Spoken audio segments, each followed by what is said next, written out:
The Invisible Revolution: How Black Women Are Redefining Entrepreneurship Against All Odds. Good evening, everyone. Thank you for joining me today. I'm LeAnne Dolce, pronounced Dolce, and I'm absolutely electrified to share with you the profound wisdom and revolutionary insights I gained from my recent conversation with Taiwandra Priester. For those who don't know her, Taiwandra is nothing short of a visionary, a fierce advocate whose tireless work supporting Black women entrepreneurs is literally reshaping the American business landscape. Her dedication has created pathways where none existed. Her voice has amplified those long silenced, and her strategic brilliance has transformed individual successes into a collective movement. What she shared with me wasn't just information, it was illumination. I want to begin with something that might shock you, something that Taiwandra emphasized repeatedly during our conversation. Black women are starting businesses at 6 times the national average. 6 times the national average. Let that reverberate through you for a moment. 6 times. This statistic doesn't just challenge our assumptions about entrepreneurship in America, it shatters them completely. It obliterates the convenient narratives we've been told about who drives innovation, who takes risks, who creates economic value in our society. Yet, despite this extraordinary display of initiative and vision, Black women continue to face barriers to capital, mentorship, and networks that are both profound and persistent. The disparity isn't subtle, it's systemic. When Black women receive less than 1% of venture capital funding, despite starting businesses at 6 times the national rate, we're not witnessing a minor oversight. We're witnessing structural exclusion operating exactly as designed. This reality forces us to confront an uncomfortable truth. The underrepresentation of Black women in business success stories has nothing to do with ambition, creativity, or work ethic. It has everything to do with systems built to maintain existing power structures while creating the illusion of meritocracy. As Taiwandra powerfully articulated, we must completely reframe how we understand entrepreneurial success in America. The question isn't and has never been, why aren't more Black women becoming entrepreneurs? The real question, the only question that matters is, what invisible barriers are preventing Black women entrepreneurs from accessing the resources they need to scale their businesses at the same rate as their counterparts? This shift in perspective isn't academic, it's revolutionary. It changes everything about how we approach solutions. During our conversation, Taiwandra shared 3 critical insights that deserve to be emblazoned in the consciousness of every investor, every policymaker, every business leader in America. First, Black women are not just participating in entrepreneurship, they are driving it forward with unmatched determination. Despite facing obstacles at every turn, they demonstrate a resilience and innovative spirit that defies comprehension. This isn't just impressive, it's a masterclass in overcoming adversity that the entire business world should be studying. Second, community and intentional networking aren't luxuries, they're lifelines. Success for Black professionals and entrepreneurs multiplies exponentially through purposeful networking opportunities that foster mentorship, resource sharing, and collaboration. These networks aren't just nice to have, they're essential infrastructure in a system where traditional pathways remain obstructed. Third, advocacy translates directly into tangible progress. The advancements we've witnessed have come through targeted advocacy efforts, like policy reforms addressing pay equity, and support from organizations dedicated specifically to advancing women's economic power. Change doesn't happen by accident. It happens through deliberate strategic action. These insights come alive through the extraordinary journeys of women who refused to accept the limitations imposed upon them. Consider B. Dixon, founder of the Honey Pot Company. Her story crystallizes both the barriers and the brilliant strategies Black women entrepreneurs employ to overcome them. B created a wellness brand that completely disrupted an industry traditionally dominated by large corporations with deep pockets and entrenched advantages. But her path was strewn with obstacles that had nothing to do with her product and everything to do with her identity. Early in her journey, she faced rejection from over 50 investors, rejections that stemmed largely from bias against both her gender and race. Did these rejections stop her? Not for a second. B pivoted with the agility that comes from lifelong practice navigating hostile systems. She leveraged grassroots marketing within her community, people who already understood her value without needing to be convinced. She built strategic partnerships with organizations supporting minority owned brands. She created alternative pathways when traditional doors remained firmly closed. The results speak volumes. The Honey Pot became one of Target's best selling natural feminine care lines and eventually secured millions in venture capital after gaining initial traction through her own ingenious strategies. What makes B's story particularly powerful is its origin.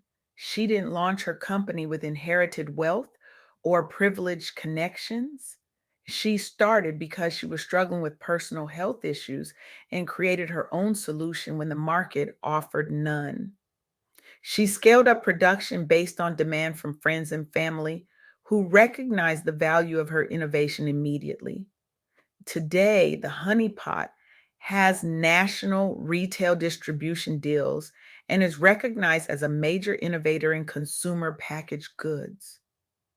But perhaps most significantly, B's success has inspired countless other Black entrepreneurs while exposing both the persistent funding gaps and the creative pathways around them that define the experience of marginalized founders. This is what transformation looks like in real time, not waiting for permission, but creating new possibilities. Or consider Morgan DeBon, co founder of Blavity Inc., whose journey Taiwandra highlighted as another paradigm shifting example. Blavity exemplifies digital media innovation led by young Black professionals focused on culture shifting content. Morgan and her team confronted the dual challenges of entering an oversaturated media landscape while attracting advertisers who historically undervalued platforms serving diverse audiences. Their approach was nothing short of brilliant. They built community driven content models, leveraging social media virality among millennial audiences hungry for authentic representation. They prioritized genuine storytelling over mainstream trends. They created something that spoke directly to an audience that traditional media had consistently overlooked and underserved. The impact has been phenomenal. Blavity grew into a multi-million-dollar company hosting Afrotech, now the largest tech conference for Black innovators, and expanded into events and media verticals beyond digital publishing. Morgan launched Blavity after recognizing the glaring gaps in representation across traditional newsrooms. She rallied fellow creatives around shared values and ambitions. Together, they've raised over $9 million dollars in venture capital funding and established flagship events like Afro Tech that are attended by thousands annually. But what makes this story truly remarkable is its broader impact. Blavity hasn't just created a successful company, it has created new pathways for professional development and networking among underrepresented groups, while fundamentally reshaping perceptions about what mainstream success looks like. These aren't isolated success stories. They represent a broader movement gaining momentum through intentional community building and institutional support. The National Association of Women Business Owners in Albio provides infrastructure and support systems enabling growth for thousands of members, including many successful chapters led and run predominantly by Black women entrepreneurs across the United States. Historically, lack of access limited participation and power building opportunities within mainstream business associations. Bebo responded by creating local chapters focusing on peer mentoring, specialized workshops, and advocacy campaigns addressing intersectional challenges. The results have been transformative. Dubio has grown its membership base nationally, enabling legislative influence on issues like equal pay policies and increased visibility and resources available locally. What's particularly powerful about Nabo's approach is that it emerged from grassroots organizing efforts responding directly to exclusionary practices elsewhere. It represents collective action in response to systemic exclusion, a template for how marginalized communities can build their own tables when denied seats at existing ones. What these stories reveal, what Taiwandra emphasized throughout our conversation, is that the success of Black women entrepreneurs isn't just about individual achievement. It's about creating entirely new systems, networks, and pathways that make success more accessible for everyone. This is where we must fundamentally shift our thinking about entrepreneurship and economic opportunity. For too long, we've celebrated individual success stories without examining the systems that make those stories rare exceptions rather than common outcomes. We've focused on exceptional individuals who overcome barriers rather than dismantling the barriers themselves. What if we approached entrepreneurship differently? What if we recognize that the extraordinary rate at which Black women are starting businesses represents not just personal ambition, but a collective response to systemic exclusion from traditional employment opportunities? What if we acknowledge that the most innovative business models often emerge from communities that have been historically marginalized precisely because innovation becomes a necessary survival strategy? What if we invested in supporting these entrepreneurs not as an act of charity, but as a recognition of untapped economic potential that could transform entire industries? The implications are profound. It means recognizing that the most promising investment opportunities may lie in communities and with founders who have been systematically overlooked. It means understanding that networks and community support aren't just supplemental to business development, they're essential infrastructure for success. It means acknowledging that advocacy and policy change aren't separate from economic development. They're fundamental to creating conditions where true entrepreneurial potential can flourish. As we stand at this crossroads, I challenge each of you to move beyond passive admiration to active participation in this transformation. How will you leverage your network, not just for yourself, but as a platform to uplift another aspiring entrepreneur facing invisible barriers today? Will you be the one who makes the introduction that changes everything for a founder who's been shut out of traditional networks?